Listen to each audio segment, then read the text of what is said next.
He still looked at his hands sometimes. Late at night, when the fire burned low and Rex lay sleeping by his boots, Jack Thompson would turn his palms upward in the dim light and stare at them like they belonged to someone else. These hands had carried weapons in places most Americans would never find on a map. They had pulled wounded men through mud and darkness and fire. They had held a little boy named Caleb every single night for 7 years, rocking him, steadying him, teaching him how to throw a baseball in the yard behind a house that no longer felt like home. Now they just sat there, empty, useless as a locked door with no one left to let in. Jack was 59 years old, a retired Navy SEAL living alone on a small farm outside Millfield, Tennessee, tucked between rolling hills and dying coal roads where church bells still carried through the valley on Sunday mornings and neighbors waved from pickup trucks without needing a reason. It was the kind of place that looked peaceful from the outside. From the inside, it was just quiet. The heavy kind of quiet, the kind that settles into old wood and empty chairs and men who have stopped expecting life to surprise them. His only companion was Rex, a 9-year-old German shepherd who had served beside him overseas and come home just as quietly damaged. Rex didn't bark much anymore, didn't play the way young dogs play. He moved slowly now, his muzzle touched with gray, his eyes carrying something older than age. But he never left Jack's side. That was enough. At least that's what Jack had spent 3 years convincing himself. Until the night the storm came. Welcome back to Jack and Rex Tales, where every story reminds us that the bravest thing a person can do isn't survive the war, it's survive what comes after. Rain hammered the tin roof hard enough to rattle the windows. Jack sat at the kitchen table with a worn Bible resting unopened beside his coffee mug. He hadn't read it in months. He kept it there the way some men keep photographs, not to look at, just to know it existed. Rex lifted his head first. The old shepherd had been stretched out near the fireplace, but now his ears stood straight, eyes locked toward the front door. A low sound built in his chest, not aggressive, not a warning, concerned. Jack pulled on his coat and stepped onto the porch. Cold rain hit his face immediately. He squinted into the darkness, seeing nothing but black tree lines and the distant glow of a vehicle's headlights tilted at a wrong angle down near the road. Lightning split the sky. A woman stood beside an old pickup truck sunk halfway into the ditch. One hand pressed against her stomach. The other clutched a torn plastic grocery bag like it was the most important thing she owned. Jack walked toward her carefully. She was soaked completely through. Mud covered the bottom of her jeans. Her face carried the particular exhaustion of someone who had been afraid for a very long time, not just tonight, not just from the storm, but the deep bone-tired kind that builds over months of walking on eggshells inside your own home. "Ma'am?" Jack called gently. She flinched slightly before answering. "My truck died. I just need somewhere warm until morning." He looked down without meaning to. She was heavily pregnant, 8 months at least. Another flash of lightning caught the bruising near her wrist. She saw him notice and pulled her sleeve down quickly. That single motion told him everything. Behind him, Rex had followed silently onto the porch. The shepherd stood still for a moment, reading the air the way only trained dogs can. Then he walked past Jack entirely, moved down the porch steps through the rain, and sat beside the woman without a sound. Not guarding her, just with her. The woman looked down at the old dog. Her lips trembled, and in that moment, standing in the mud and the dark with a stranger's German shepherd pressed against her leg, she looked, for the first time in a long time, like someone who might be safe. Jack exhaled slowly. "Looks like Rex already voted," he said quietly. That was how Sarah Whitaker came into their lives. Jack's farmhouse looked like a man had survived inside it rather than lived in it. One lamp worked in the kitchen. Boots sat untouched near the door for weeks. Dust covered half the dining table because nobody had sat on that side in years. A faded military photograph hung slightly crooked near the hallway, and nobody had straightened it because nobody had been close enough to notice. Sarah noticed, but she never said a word. That mattered to Jack more than he understood yet. Rex followed her quietly through the house all that first night. Not closely, just enough. When Jack woke at 2 in the morning and walked to the kitchen for water, he stopped cold in the hallway. Rex was lying outside the guest room door, still, patient, watchful.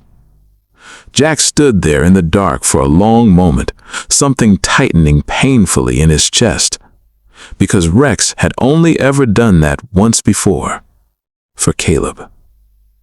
The boy had been 7 years old when the drunk driver crossed the center line during a February snowstorm. Neither Caleb nor his mother Linda survived the impact. Jack was stateside, between deployments, close enough that he arrived at the hospital before they were gone, and far enough from ready that he never fully recovered from the moment a doctor walked toward him down a white hallway with his hands folded. Rex had been home with Caleb that year. The dog slept beside the boy's bed every night without being asked. After the funeral, Rex spent 3 weeks lying outside Caleb's bedroom door, waiting for him to come back. Jack understood that waiting. He had been doing the same thing ever since, just in different rooms, different hours, different silences. He had stopped attending church, stopped answering the phone, stopped letting anyone close enough to remind him what warmth felt like, because warmth reminded him of everything he no longer had. Now his dog was guarding a stranger's door like she was worth protecting. And somewhere beneath the grief and the caution and the walls he had spent years building carefully, Jack Thompson felt something shift. The next morning he woke to smells he had almost forgotten. Coffee, biscuits, bacon grease crackling in a cast iron pan. He stood in the kitchen doorway longer than he should have. Sarah stood at the stove in one of his old flannel shirts over borrowed clothes, morning light falling across her face. Rex lying completely relaxed at her feet like he had always belonged there. Jack sat down slowly without speaking. "I hope you don't mind," Sarah said quietly, her back still turned. There wasn't much in the fridge. He looked at the plate she set in front of him. Biscuits stacked properly, eggs done right. "You cook like somebody's grandmother from Alabama," he said. Sarah laughed, small and surprised and real. And something inside that farmhouse, something that had been cold and still for 3 years, moved. Her story came out slowly over the following days. A man named Travis Boone, charming at first, the way dangerous men always are, then controlling, then drinking, then the broken phones, the screaming, the isolation from everyone she had ever known. When she became pregnant, he promised to change. People like Travis always promised to change. One night, he shoved her hard into the kitchen counter. She left before morning. She drove until the truck gave out and the storm found her, and a German shepherd sat down beside her in the mud like the decision had already been made. Jack listened to all of it without interrupting. When she finished, he was quiet for a moment. "Did he ever hit you in the face?" he asked. Sarah looked up, surprised by the question. "No." Jack nodded once. "Cowards never do. They hit where it doesn't show." It was the most anger she had ever heard compressed into a calm voice, like a man who had learned long ago that real danger never announces itself loudly. As the weeks passed and Sarah's pregnancy deepened, Rex attached himself to her completely. He followed her through the garden, across the porch, along the creek path in the late afternoons. Jack watched from a distance, pretending not to. But the moment that undid him happened late on a Thursday night. He woke to the sound of quiet crying from the guest room, not loud, just the soft, shaking kind that people do when they've been holding it together too long and the night finally gets heavy enough to break through. Jack stood in the hallway and didn't move. Through the cracked door, he could see Sarah in the rocking chair, arms wrapped around herself, head bowed. Rex rose from the floor slowly, crossed the room, and pressed his great gray muzzle gently against her stomach. He stayed there, still and warm and certain. Then the baby kicked. Rex froze completely, his ears lifted, his eyes widened with something that had no language in any language, some ancient dog understanding that there was a small life inside there, fragile and new and needing protection. He pressed closer. A low, trembling whine came from deep in his chest. Sarah broke completely then. Not from fear, not from pain, from the overwhelming, unexpected kindness of an old dog who had lost a child he loved and somehow, instinctively, found his way back to one. She wrapped both arms around Rex's neck and wept into his fur. Jack stood in the dark hallway with his back against the wall and his eyes burning and his jaw clenched so tight it ached, because he understood exactly what Rex was doing. He understood it the way only a man who had rocked a little boy to sleep and then stood at a graveside understands anything. His dog had started healing before he had, and maybe that was the permission he had been waiting for. He started fixing the farm. The nursery window that had leaked for 2 winters, the porch swing with the broken chain, and finally the old wooden crib buried under a tarp in the back of the barn, the one he had built with his own hands the summer before Caleb was born. He was sanding it one afternoon when Sarah found him. He didn't hear her come in. She stood in the barn doorway watching him work. This big, quiet man with calloused hands moving carefully over old wood like he was trying to apologize to it. "You don't have to do this," she said softly. Jack stopped, set the sandpaper down, stared at the crib for a long moment. "Yeah," he said, his voice low and rough at the edges. "I think I do." Noah arrived on an early autumn morning, small and loud and perfect. Jack held him with the terrified gentleness of a man handling something sacred. Rex stood beside the crib from the first hour, nose tilted toward the baby, tail moving in a slow, steady rhythm. He'd never fully left that post. Then, one night, 3 weeks after Noah came home, headlights swept across the property. Rex was on his feet before the truck door opened. Travis Boone stepped out unsteady, drunk, his voice carrying across the dark yard like he owned everything in it. "You think you can hide my son from me?" Sarah appeared in the doorway, holding Noah tightly. Jack stepped off the porch and moved between them without hurrying. Rex moved ahead of Jack and stopped, silent, low, every muscle in his aging body suddenly remembering exactly what it was built for. Travis kept walking. He was a large man, and he was angry, and he had spent years frightening people with both. Rex exploded forward with a speed that didn't seem possible for a 9-year-old dog. He stopped 4 inches from Travis's throat, the force of his bark physically pushing the man backward into the mud. Jack never raised his voice. "You leave now," he said quietly, "or I stop telling him to." Travis looked at Rex's eyes, then at Jack's. 2 sets of eyes that had seen things Travis Boone would never understand, carrying a stillness that had nothing to do with fear and everything to do with absolute certainty. He got back in the truck. He never came back. Later that night, Sarah sat on the kitchen floor, holding Noah against her chest, years of fear finally breaking loose at once, sobbing silently into the baby blanket with her whole body shaking. Jack knelt beside her, unsure of his hands, unsure of his words, unsure of everything, except that he was not going to walk away. Noah started crying too, small and urgent and alive.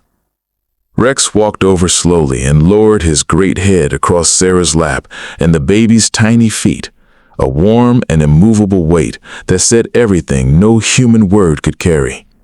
Sarah reached up and wrapped one trembling hand around the old dog's neck. Jack looked at them, this woman and this child and this dog who had chosen all of them before any of them chose each other, and felt something in his chest finally, after 3 long years, come loose. "You're safe here," he said quietly. "Both of you." It was the truest thing he had spoken in years, and it healed him more than it healed her. The farm came alive that winter. Toys appeared on the porch. Laughter returned to rooms that had forgotten the sound of it. Jack started attending church again, not because anyone asked him to, but because he had something to be grateful for and needed somewhere to put it. One Sunday morning, Sarah found him sitting beneath the old oak tree, watching Noah sleep across Rex's front legs, the baby's tiny fist curled into the dog's silver fur. "He loves you like you're the one who saved him," she said softly. Jack looked at Rex. The old shepherd's muzzle had gone nearly white now. His movements were slower every month, but his eyes never left the baby, not for long. "No," Jack said quietly, his voice steady and certain and full of something that had taken 3 years of silence to become. "He saved me first." Sarah sat beside him, and after a moment, she reached for his hand. Jack Thompson, who had survived combat and loss and years of empty rooms, looked down at his hands. And this time, instead of seeing everything they had lost, he felt someone holding them. He held on back. If this story moved you, please subscribe to Jack and Rex Tales. Every week we bring you stories about ordinary people doing extraordinary things, about loyalty, healing, and the quiet miracles that find us when we finally stop closing the door. Hit that subscribe button and join a community that still believes in the goodness of people. This story carries real and lasting value beyond its emotion. It portrays domestic abuse with honesty and dignity, showing that leaving is an act of extraordinary courage, not weakness, and that survivors deserve safety and community rather than judgment. It reflects the documented healing power of animals, particularly trained dogs, in helping trauma survivors and grieving individuals reconnect with trust and feeling. It speaks directly to the grief that many older Americans carry silently, the loss of a spouse, a child, a sense of purpose, and shows that healing is still possible at any age, even 59. It reminds viewers that community and chosen family are not replacements for what was lost, but something new and equally sacred. And it honors the men and women who served this country and came home carrying wounds the world cannot always see, reminding us that strength and vulnerability are not opposites. They are, in the hardest and most beautiful moments, exactly the same thing.